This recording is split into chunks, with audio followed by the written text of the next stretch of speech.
네, 만나서 반갑습니다. 전 동아대학교 도서관에 근무하는 가서 최애은이라고 합니다. 오늘 교육 주제는 리포트 작성을 위한 학술정보 검색 및 활용이라고 잡아봤습니다. 네, 리포트 작성을 할 때 도서관을 어떻게 활용할 수 있는가를 알려드리는 교육이라고 보시면 될 것 같아요. 그래서 교육 순서는 이렇게 진행을 하겠습니다. 먼저 리포트란 무엇일까 한번 알아보고요. 다음에는 리포트를 쓸 때 어떤 자료를 활용하는지 알아보고 그 자료를 직접 도서관에서 찾는 방법, 어떻게 활용할 수 있는지 알아보고요. 마지막으로 찾은 자료들을 내 리포트에 어떻게 정리해서 참고 문헌으로 작성할 수 있는가, 여기까지 한번 진행을 해보겠습니다. 자, 먼저 리포트란 무엇인가 한번 알아볼게요. 리포트란 도대체 무엇이길래 우리 마음을 이렇게 괴롭게 할까? 자, 리포트는 이렇게 정의를 할 수 있습니다. 조사, 답사, 연구, 실험 등과 같은 학습 결과에 대한 보고 또는 설명을 위해 쓴 글. 네, 이렇게 정의할 수가 있는데 종류는 단순하게 교수님이 제시하신 내용을 요약하는 것에서부터 조사 보고, 탐방 보고서, 또 서평, 비평, 실험 보고서, 관찰 인터뷰, 또 소논문을 이르기까지 다양한 리포트가 있을 수가 있습니다. 자, 그럼 좋은 리포트는 어떤 리포트인지 한번 알아볼게요.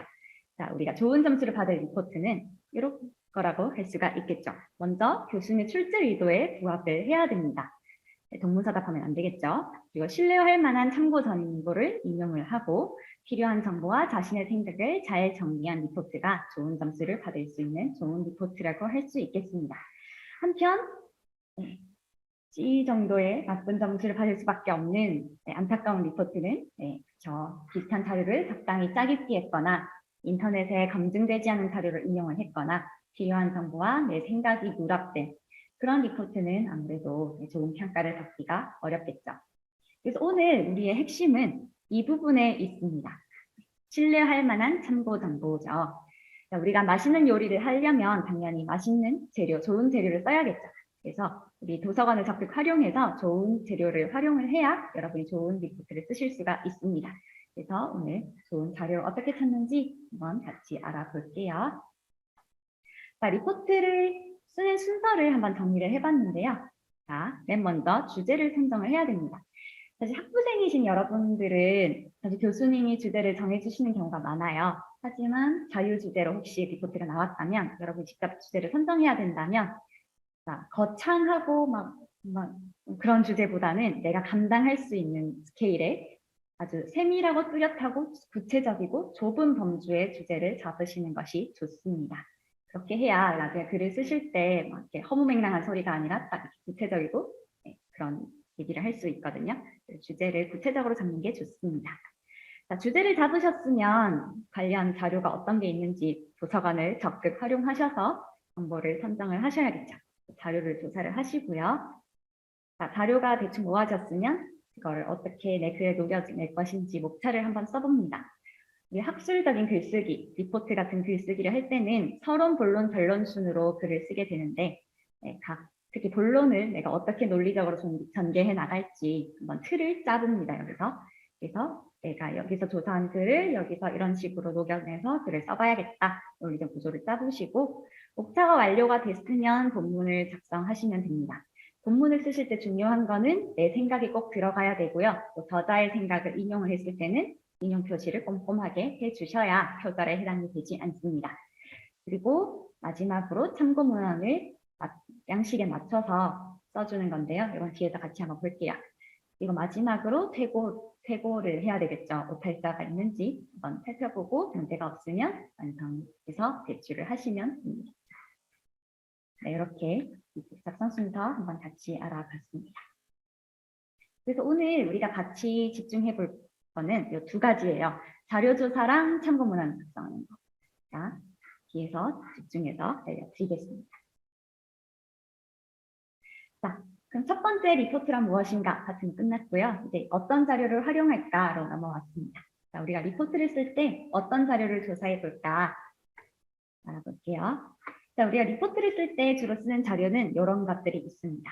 자, 맨 먼저 도서, 책이죠. 전문 용어로 단행본이라고도 합니다. 우리가 리포트를 쓸 때는 교양도서보다는 학술서적을 많이 참고를 하게 되겠죠. 도서관에서 오셔서 보게 되실 거고요. 그리고 두 번째로 자료 유형, 논문이 있습니다. 리포트를 쓰실 때 빠질 수 없는 자료죠. 논문에도 종류가 있어요. 학술 논문이라는 것이 있고 학위 논문이라는 것이 있습니다. 그리고 그 다음에 뭐 통계 자료라든지 신문 기사, 인터넷 자료 이런 것들을 활용하셔서 리포트를 쓰실 수가 있겠죠. 자, 우리는 오늘 이 중에서도 학술 논문, 학위 논문, 논문 자료를 위주로 어떻게 검색을 할 수 있는지 알아보는 시간을 갖겠습니다. 자, 논문에도 제가 종류가 있다고 했죠. 학위 논문도 있고 학술 논문도 있고 뭐가 다른 거예요? 이렇게 물어보실 수 있을 우리 신입생 여러분 있으실 것 같아서 한번 설명을 하고 넘어갈게요. 자, 먼저 학위 논문은 뭐냐? 자, 학위 논문은 누가 쓰느냐? 대학원생이 씁니다. 석사과정, 박사과정 대학원생이 내가 학위를 받기 위해서 내 연구 결과를 정리해서 한 편의 책으로 낸 것이 학위 논문이다. 이렇게 보시면 될 것 같아요. 자, 그래서 이런 식으로 나옵니다. 자, 표지에 석사 학위 논문이 적혀 있고 연구 제목, 그리고 동아대학교 대학원, 학과 이름, 연구자 이름, 학년도 이렇게 딱 한 권의 책으로 나오는 게 학위 논문이다. 그래서 이 학위 논문이 학과에서 통과가 되면 이 땡땡님은 석사님 이렇게 되는 거죠. 박사 논문이면 박사님 이렇게 되는 거고요. 자, 그럼 학위 논문은 이렇게 한 권의 책으로 나온다. 그래서 책 한 권이 논문 한 편이니까 당연히 논문 한 편의 길이가 아주 길어지겠죠. 몇백 페이지까지 되는 경우도 있어요. 자, 그럼 학술 논문은 뭐냐? 자, 학위 논문은 제가 대학원생이 쓰는 거라고 알려드렸잖아요. 학술 논문은 누가 쓰느냐? 주로 교수님들이 쓰시는 논문이다. 이렇게 보시면 되겠습니다. 자, 주로 교수님들 또는 전문 연구원들 같은 분들이 내 연구 결과를 세상에 알리기 위해서 학술지에 투고한 논문이다. 이렇게 적어놨는데 이게 무슨 말이냐? 자, 학술지라고 하는 논문들이 실리는 잡지가 있어요. 그래서 이 잡지, 예를 들어 한국 청소년 연구라는 잡지, 학술지가 있는데, 자, 이번에 우리 32권 1호 낼 건데 여기 논문 실릴 사람 하면 교수님 저요 해서 투고를 합니다. 그래서 이 학술지에서 통과가 되면 여기 딱 실리게 되는 거죠. 자, 이 한 권에 이렇게 여러 편의 논문이 실려 있습니다. 6편이 실려 있죠. 그러니까 당연히 한 편의 길이는 짧아지겠죠. 그래서 학위 논문은 되게 긴데 학술 논문은 상대적으로 짧다. 그래서 학술 논문은 한 편에 보통 한 20페이지 내외, 더 짧은 경우는 10페이지도 안 되는 그런 짧은 논문도 있습니다.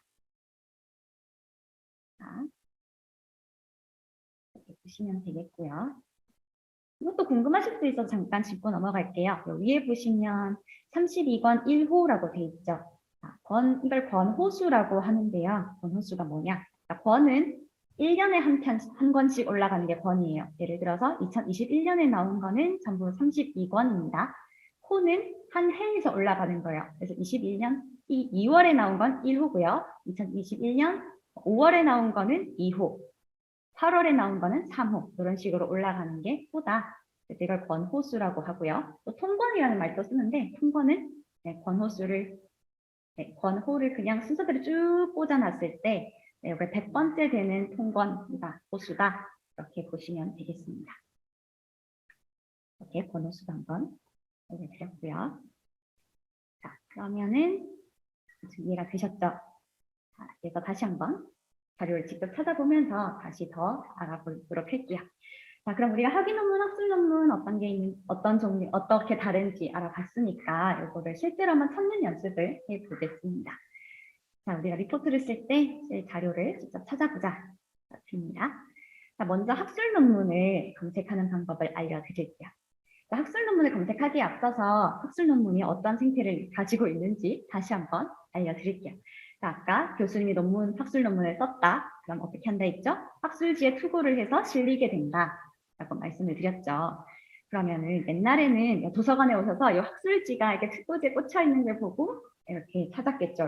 내가 찾는 논문 여기 있겠구나 이렇게 찾았겠지만 요새는 다 온라인 데이터베이스화가 되어 있습니다. 다양한 학술 데이터베이스가 있어요. 그래서 예를 들어 DBPR라는 데이터베이스에서는 또 한국심리학회지라는 학술지를 제공을 하고요. 또 키스라는 DB에서는 또 무슨 A라는 학술지, 또 이아티클에서는 C, 스콜라에서는 또 다른 학술지를 제공을 합니다. 그래서 옛날에는 또 인터넷 초창기 때는 내가 어떤 뭐 A라는 주제에 대해서 연구를 하고 싶으면 모든 데이터베이스를 돌아다니면서 다 검색을 해봤어야 했어요. 왜냐면 학술지가 DB마다 실려 있는 게 다르니까. 근데 요새는 이거를 또 한꺼번에 검색할 수 있도록 통합 검색 포털이 나와 있습니다. 그래서 우리는 여기서 논문을 검색할 거예요. 통합 검색 포털에는 동아대학교 도서관 홈페이지도 있고요. 우리가 논문 검색할 때 많이 쓰시는 리스트라는 홈페이지 또는 구글 스칼라, 일반 학술 정보 이런 것들이 통합 검색 포털이라고 할 수 있습니다. 그래서 여러분이 기억해야 될 건 이거예요. 여기서 검색을 하는구나. 논문을 찾을 때는 이거를 기억해 주시면 되겠습니다. 자, 그래서 먼저 우리 동아대학교 도서관에서 논문을 찾는 방법, 학술 논문을 찾는 방법을 알아볼 건데요. 자, 동아대학교 도서관에서 검색을 하면 좋은 점. 우리 동아대학교에서 돈을 내고 구독하고 있는 데이터베이스들을 바로 볼 수 있기 때문에 편리한 점이 많습니다. 그래서 여러분 동아대학교 도서관에서 검색을 하시는 게 좋아요. 검색 과정을 간단하게 살펴볼게요. 자, 동아대학교 도서관 홈페이지에서 맨 먼저 로그인을 해주시고요. 그다음에 검색창에서 통합 검색으로 처음에 돼 있을 텐데 이걸 학술 논문으로 전환을 해주시고 검색어를 입력하시고 검색을 하시면 이렇게 학술 논문이 검색이 됩니다. 자, 검색 결과가 1050건 정도 떠 있죠. 이렇게 다양한 학술 자료가 다 나와 있는데 여러분 만약에 학술 논문만 보고 싶다 하시면은 자료 유형 오른쪽에서 제한을 하실 수가 있어요. 자료 유형을 아카데믹 저널로 제한을 하시면 학술 논문으로 딱 제한이 돼서 검색 결과가 추려집니다. 자, 보시면 소스 타입을 아카데믹 저널이라고 했는데 자, 저널이 뭐냐면은 제가 학술지를 소개해 드렸잖아요. 학술지를 영어로 저널이라고 합니다. 그래서 저널로 추리면 학술지에 실려 있는 학술 논문들만 딱 추려져서 검색이 된다. 보시면 되겠고요. 자, 그래서 만약에 내가 이 논문이 마음에 들잖아요. 그럼 한번 눌러봅니다. 제목을 누르면 이렇게 상세 페이지가 나오게 되는데요. 자, 여기 보시면은 논문 제목이 있고요. 또 소스 출처가 학습자 중심 교과목 연구 21권 17호에 실려 있는 논문이고 2021년에 나온 논문이죠. 자, 소스를 이런 식으로 쓰기도 하고 아니면 학술지명 20권 5호를 이런 식으로 쓰기도 합니다. 그래서 보시면은 이 문항 같은 경우에는 이 학술지의 20권 17호에 41에서 53페이지까지 이 논문이다. 이렇게 보시면 되겠고요. 자, 초록이라고 하는 게 논문의 요약본이라고 생각하시면 돼요. 그래서 요약본을 읽어보고 네, 논문을 읽어보고 싶다 하시면 어떻게 하시느냐. 자, 이제 온라인 액세스 밑에 풀텍스트라는 버튼이 있을 거예요. 풀텍스트 버튼을 누르시면 이 논문을 제공하는 데이터베이스 사이트로 넘어오게 됩니다. 그래서 여기서 원문 보기를 클릭을 하시면 이렇게 이 논문의 원문을 여러분 직접 읽어보실 수가 있습니다. 이렇게 논문을 직접 찾아서 원문까지 접근하는 방법 한번 소개해 드렸고요. 방금 동아대학교 도서관 홈페이지를 통해서 논문 검색하는 방법을 직접 살펴봤어요. 자, 다음에는 리스라는 홈페이지를 통해서 논문 찾는 방법을 알려드릴게요. 자, 리스가 어떤 홈페이지예요? 이렇게 궁금하실 수 있을 것 같아서 소개를 드리면은 자, 우리나라 언제 끝나나요? 네, 우리 교육 시간이 11시 30분까지로 잡혀 있죠. 그래서 11시 30분 안에는 끝날 예정입니다. 그래서 리스에서 네, 리스가 어떤 페이지냐? 자, 리스는 우리나라 교육부 산하에 있는 공기업인 한국교육학술정보원에서 운영하는 홈페이지라고 보실 수가 있어요. 그래서 우리나라 교육부에서 산하에서 운영하는 기업이니까 그만큼 공신력 있는 홈페이지다 이렇게 보시면 되겠고요. 논문이나 리포트를 쓰실 때 가장 많이 활용하는 홈페이지라고 보시면 될 것 같아요. 만약 도서관 홈페이지에서 검색을 했는데 뭔가 부족하다 하시면 리스로 들어오셔서 검색을 하시면 되겠습니다.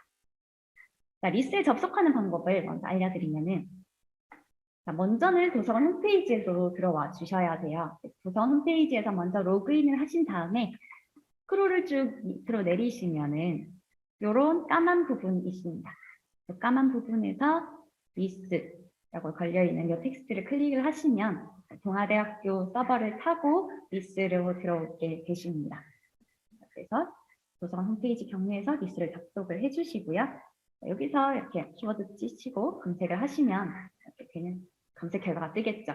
그래서 학술 논문으로 나와 있는 것들을 보시면 아까랑 똑같이 보실 수가 있습니다.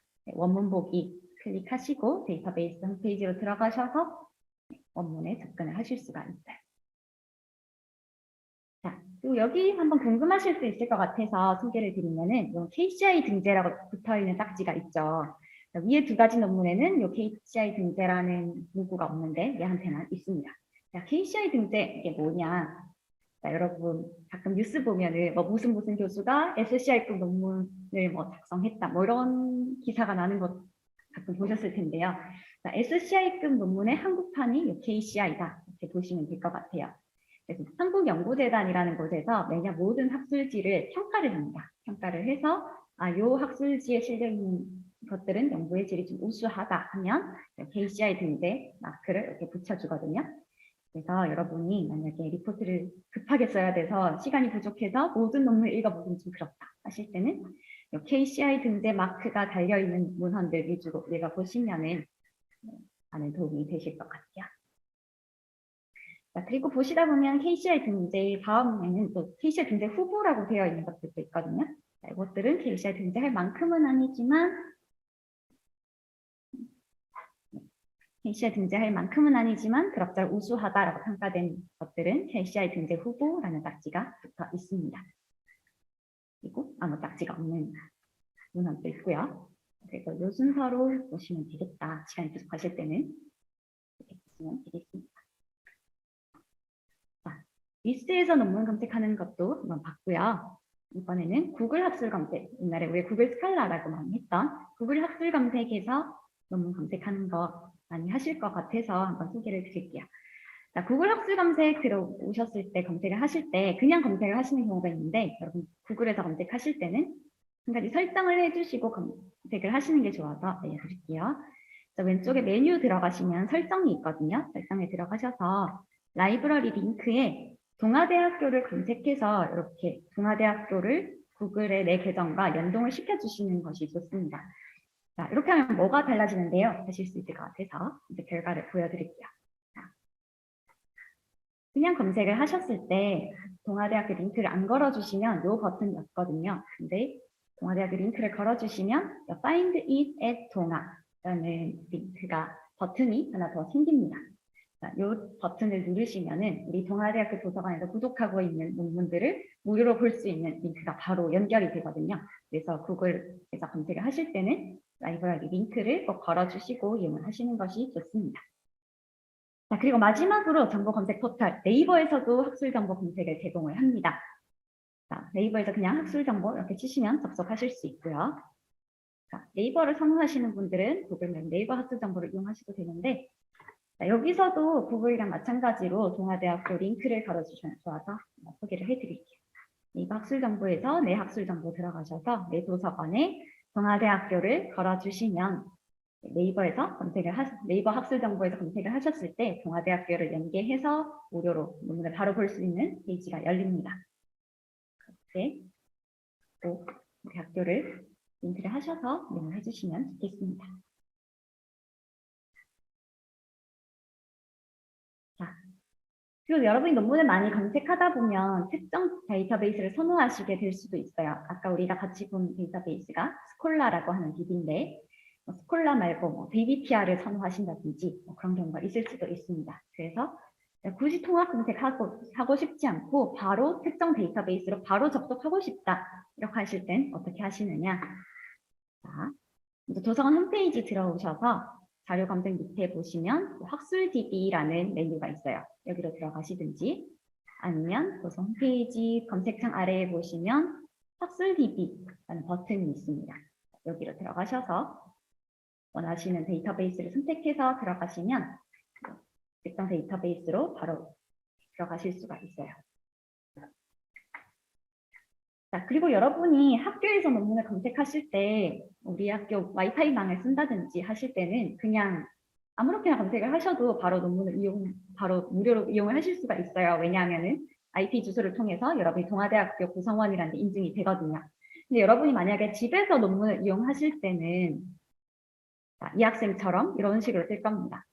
네이버 지식인의 어떤 학생이 지금 구글 학술 검색을 통해서 논문을 보려고 했는데 이렇게 결제하라고 뜹니다. 이걸 무료로 볼 수 있는 방법 없습니까? 이렇게 글을 올렸어요. 여러분도 집에서 그냥 아무런 뭐 라이브러리 링크를 걸어준다든지 하는 조치 없이 그냥 이용하면 이렇게 여러분이 동아대학교 구성원이라는 게 인증이 되지 않기 때문에 이런 식으로 뜬 거예요. 그래서 은타신님 이렇게 답변을 달아놨죠. 보통 논문은 원래 유료가 맞습니다. 대학원생이면 교내 네트워크를 통해 접속하면 논문 다운로드가 가능하지만 교외에서는 돈을 내셔야 됩니다. 이렇게 말씀을 해주셨어요. 그래서 여러분이 교외에서 집에서 논문을 이용하실 때 어떻게 무료로 논문을 이용할 수 있는 방법은 없을까? 네, 왜 없겠어요? 알려드릴게요. 자, 도서 홈페이지에서 먼저 로그인을 하신 다음에 논문을 이용하시는 게 그 방법입니다. 도서관 홈페이지에서 로그인을 먼저 한 다음에 도서관 홈페이지에서 검색을 하시든지 아니면 구글에서 라이브러리 링크를 걸어서 하시든지 네이버 학술정보를 이용하시든지 리스를 이용하시든지 다 괜찮습니다. 하지만 먼저 도서관 홈페이지에서 여러분이 로그인을 해주셔야 논문을 검색하실 때 무료로 보실 수가 있다. 이 부분 하나는 꼭 기억을 해주셨으면 좋겠습니다. 자, 학술 논문 찾는 방법 이렇게 한번 같이 살펴봤고요. 다음으로는 학위 논문 찾는 법 간단하게 빠르게 알아볼게요. 자, 학술 논문은 학술지에 실려서 출간이 된다고 했죠. 한편 학위 논문은 어떤 생태를 가지고 있느냐. 자, 내가 대학원생인데 논문을 썼다. 그럼 어떻게 하느냐. 학과에서 심사를 받고 통과가 된 논문은 소속 대학교에 제출을 하도록 되어 있습니다. 그래서 동아대학교 도서관이라든지 소속 도서관에 제출을 하게 된 논문을 제출을 하게 되고요. 우리 학교에서 제출받은 학위 논문은 그대로 다시 나라에 제출을 하게 됩니다. 그래서 국가도서관, 국립중앙도서관이라든지 국회도서관, 그리고 리스에 제출을 하게 됩니다. 제가 리스가 아까 교육부 산하에 있는 홈페이지라고 했잖아요. 그래서 여기로 우리나라에서 발간되는 모든 학위 논문은 모이게 됩니다. 그래서 우리는 이곳에서 학위 논문을 검색하면 되겠죠. 특히 우리는 여기서도 리스에서 검색을 할 거예요. 왜냐하면 PDF 파일들이 전부 리스로 올라가기 때문에. 그래서 인간 학위 논문은 리스에서 찾으면 된다. 이렇게 인지를 하시면 되겠습니다. 찾는 방법은 동일하죠. 키워드 치고 검색창을 눌러서 확인 논문으로 떠 있는 것들 확인을 하시면 됩니다. 그래서 원문 보기 클릭하셔서 이렇게 확인 논문의 원문도 확인하실 수가 있겠죠. 만약에 다운받고 싶다 하실 경우에는 이 오른쪽 위에 다운로드 아이콘을 누르시면 확인 논문도 다운받으셔서 소장하실 수가 있습니다. 자, 이렇게 논문 검색하는 방법은 이제 대충 끝났어요. 이게 큰 파트가 끝이 났습니다. 자, 다음으로는 KSDC라는 유용한 학술 DB가 있어서 한번 소개를 해드리고 이 파트를 마무리할게요. 자, 리포트를 쓰실 때 우리가 통계 데이터를 많이 검색을 하죠. 이 KSDC는 기본적으로 통계 데이터를 강점으로 하는 DB 데이터베이스다. 이렇게 보시면 됩니다. 자, KSDC의 강점, 통계 데이터 검색 너무 편리하게 잘 되고요. 여러분이 설문지 제작해서 통계 돌려야 되는 그런 과제를 받으셨다 했을 때 KSDC에서 설문지를 제작하시면 너무 편리하게 통계까지 바로 돌려보실 수가 있습니다. 그래서 이런 통계에 특화된 데이터베이스인데 유용성이 많아서 한번 살펴볼게요. 자, KSDC에 접속하는 방법 같이 한번 살펴보겠습니다. 자, 동아대학교 도서관 홈페이지 들어와 주시고요. 먼저 로그인을 해줍니다. 자, 로그인을 하셨으면 KSDC도 일종의 데이터베이스이기 때문에 이 학술 DB로 들어가셔서 K 누르면 여기 맨 밑에 KSDC라는 게 있어요. 배너 누르시면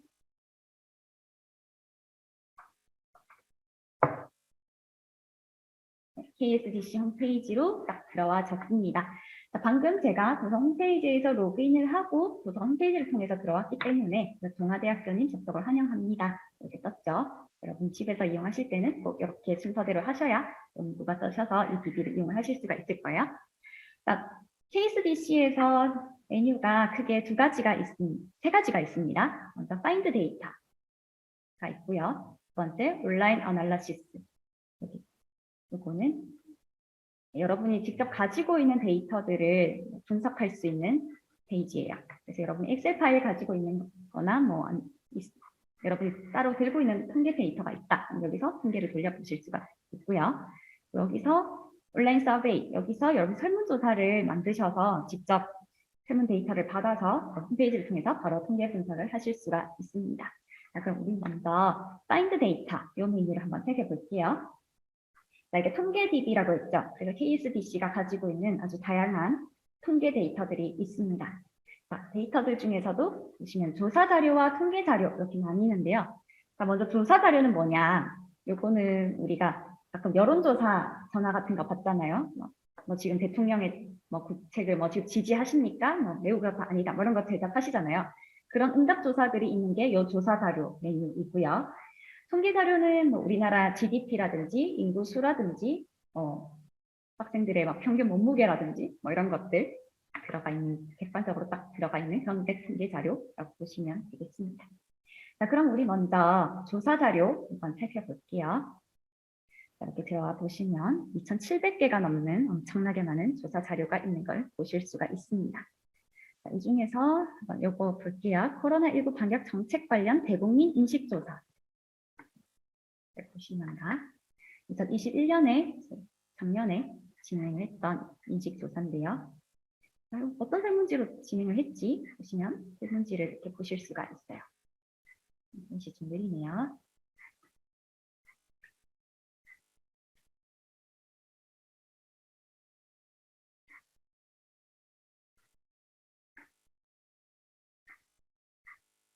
되겠네요. 설문을 보시면은 성별 이런 거 물어보고 그냥 당신이 코로나에 감염될 가능성 얼마나 높을 것 같아요? 아니면은 기아는 코로나로 얼마나 스트레스를 많이 받으세요? 이렇게 물어본 이런 것들을 물어본 것 같아요. 대충 이런 설문지구나 이렇게 보시고 자, 여기서 인식조사에서 받은 데이터들을 이 홈페이지에서 바로 통계를 돌려볼 수가 있습니다. 그래서 이 온라인 통계 분석에 통계 분석 누르시면 되는데요. 자, 이거는 9버전, 3.0이 신버전이라고 보시면 되겠습니다. 그래서 신버전 한번 들어가 볼게요. 자, 왼쪽에 통계 분석 보시면은 되게 다양한 분석을 해보실 수가 있어요. 여러분 T검정 이런 거 배우셨을지 모르겠는데 T검정, 분산 분석, 상관 분석 다 가능합니다. 네, 이 설문지 같은 경우는 이런 T검정 같은 거 하기엔 적합하지 않은 문항들이랑 드린 것 같아서 오늘 교차 분석 한번 해볼게요. 교차 분석은 직접 보시면 바로 이해가 되실 것 같은데 자, 성별행에 넣고 아까 우리가 같이 봤던 코로나로 스트레스 얼마나 받으십니까? 하는 요 문항 써서 한번 돌려보면 차단이 돼버렸네.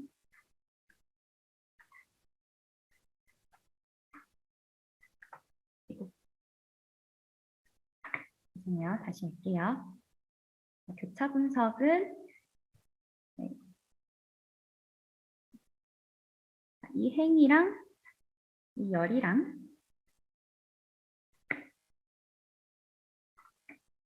동시에 해당하는 것들을 카운트해주는 분석이죠. 자, 보시면 바로 이해가 될 거예요.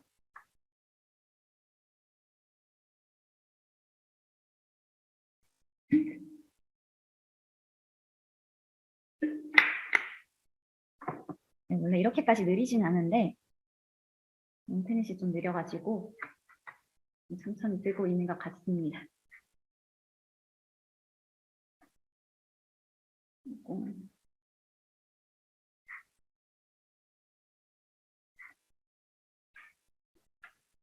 네, 썼네요. 자, 우리가 문항을 열에다가 이거 넣었죠. 얼마나 스트레스 많이 받는지 그리고 행에다가 성별을 넣었습니다. 자, 그래서 교차 분석은 이렇게 뜨는 거죠. 남자 중에서 코로나로 스트레스를 매우 많이 느끼는 사람이 31%, 여자는 36%. 보시면은 딱 봤을 때 뭔가 남자보다는 여자가 스트레스를 많이 느끼고 있는 것 같죠? 네, 이렇게 보는 게 교차 분석입니다. 제가 학부생 때 이 사이트를 몰라가지고 SPSS 할 줄도 모르는데 교차 분석 해볼 거라고 낑낑거렸던 기억이 나요. 홈페이지를 알았더라면 좋았을 텐데.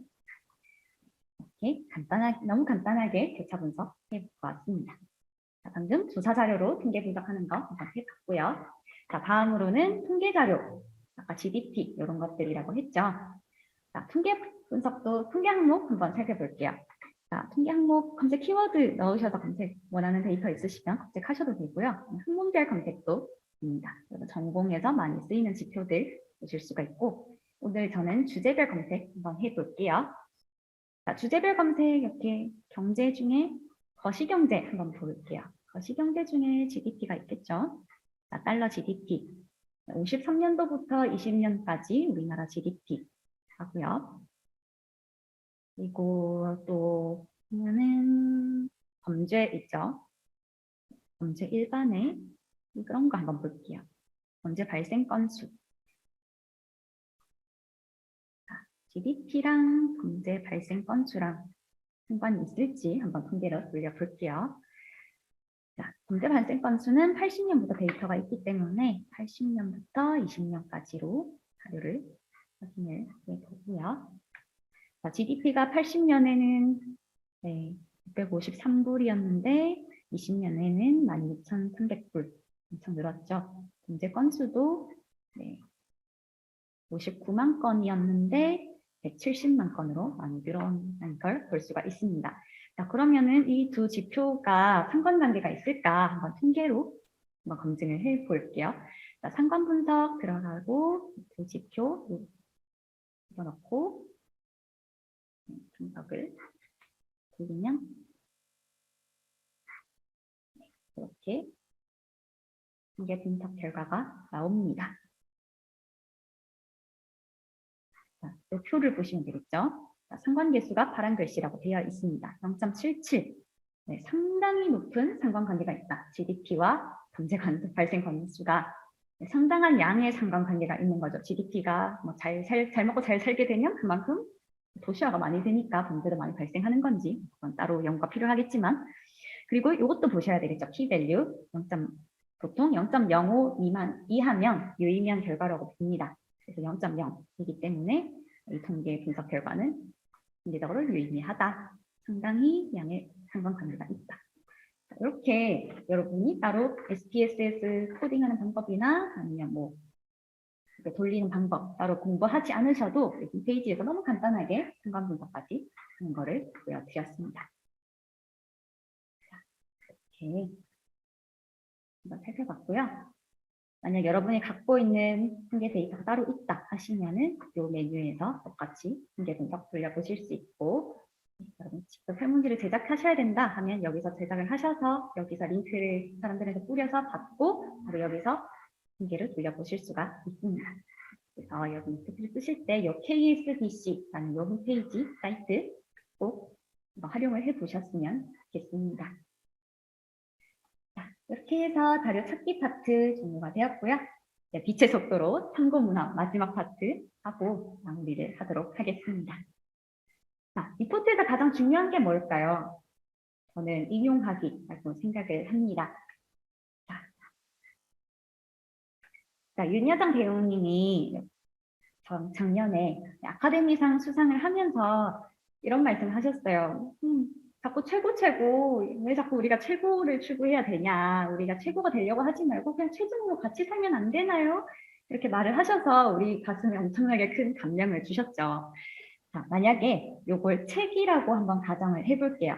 윤여정이라는 저자가 쓴 미나리라는 책에 요 구절이 들어가 있었다. 그래서 여러분이 이 구절을 여러분 리포트에 활용을 해보고 싶다. 이런 상황을 가정을 하고 인용을 어떻게 하느냐를 한번 알려드릴게요. 자, 문장 이렇게 쓸 수가 있겠죠. 인용 표시를 하지 않고 여러분 리포트를 이렇게 썼습니다. 최고가 될 필요가 있는가? 우리 체중여도 충분하다. 이렇게 적었다. 자, 이게 뭐다? 이렇게 출처 표기 없이 남의 생각을 적으면 표절에 해당이 됩니다. 자, 우리가 심심하면 유명인들 논문 표절 문제로 시끌시끌하죠. 그래서 표절 같은 거는 여러분 진짜 주의를 많이 해주셔야 됩니다. 그래서 표절 하지 않기 위해서는 적절한 인용 표시를 해주셔서 이 저자의 말을 인용하시는 게 중요해요. 그래서 인용하시는 방법은 크게 두 가지가 있습니다. 먼저 직접 인용이 있고요. 간접 인용이 있습니다. 자, 먼저 직접 인용이 뭔지 한번 볼게요. 직접 인용은 이런 식으로 쓰는 거예요. 아주 쉬워요. 자, 여러분 리포트를 그는 최고가 되려고 하지 말고 최종으로 같이 살자라고 자신의 인생관을 표현했다. 이렇게 큰 따옴표로 윤여정의 한 말을 그대로 인용하는 게 직접 인용입니다. 이렇게 큰 따옴표를 묶어주고 출처도 바로 표시를 해줬죠. 이게 직접 인용이고요. 간접 인용은 이렇게 하는 거예요. 윤여정은 우리 꼭 최고가 될 필요가 없다고 주장하였다. 자, 윤여정이 했던 말을 그대로 똑같이 이렇게 인용한 게 아니라 윤여정이 이런 식으로 말을 했습니다. 해서 나의 언어로 풀어서 설명을 하는 거죠. 이게 간접 인용인데 이런 식으로 쓸 수도 있겠죠. 우리는 꼭 최고가 될 필요는 없고 최중이어도 충분한 것이다. 이렇게 쓰는 것도 간접 인용입니다. 자, 간접 인용을 하실 때 중요한 거. 윤여정이 했던 최중이라는 특이한 단어 있잖아요. 독창적인 이 저자가 만들었거나 이 저자가 쓴 독창적인 단어를 내가 간접 인용문에 인용을 할 때는 간접 인용이어도 이렇게 큰 따옴표로 특정 문구에는 표시를 해줍니다. 자, 이게 뭐냐? 자, 이 큰 따옴표 안에 들어있는 이 독창적인 단어는 내가 만든 게 아니라 내가 만든 게 아니라 윤여정이라는 사람이 2021년에 291페이지에서 쓴 말이에요 라는 거를 표기를 해주는 거죠. 자, 그래서 보시면은 인용에서 제일 핵심적인 게 뭐냐? 내 생각과 타인의 생각을 잘 구분해서 타인의 생각은 출처를 꼭 밝히고 쓰기. 이게 핵심이라고 할 수가 있겠습니다. 자, 그런데 우리가 이렇게 출처를 표기를 했으면 이렇게 저자명 연도 페이지 이렇게만 써주면 읽는 사람 입장에서는 이게 윤여정의 어떤 글인지 알기가 어렵겠죠. 그래서 우리가 적어준 게 참고문헌입니다. 참고문헌은 형식이 정해져 있어요. 근데 이 형식도 스타일이라고 하는데 이 형식이 수백만 가지가 있어요. 그래서 우리가 참고문헌을 쓸 때 가장 많이 쓰는 양식 중에 하나인 APA 양식의 예시를 제가 가지고 왔는데 APA 양식은 이런 식으로 쓰는 거예요. 단행본, 책인 경우에는 저자명, 그래서 발행년, 괄호로 묶어주고 서명, 이탈릭으로 하고 이런 식으로 쓰는 게 APA 양식의 참고문헌입니다.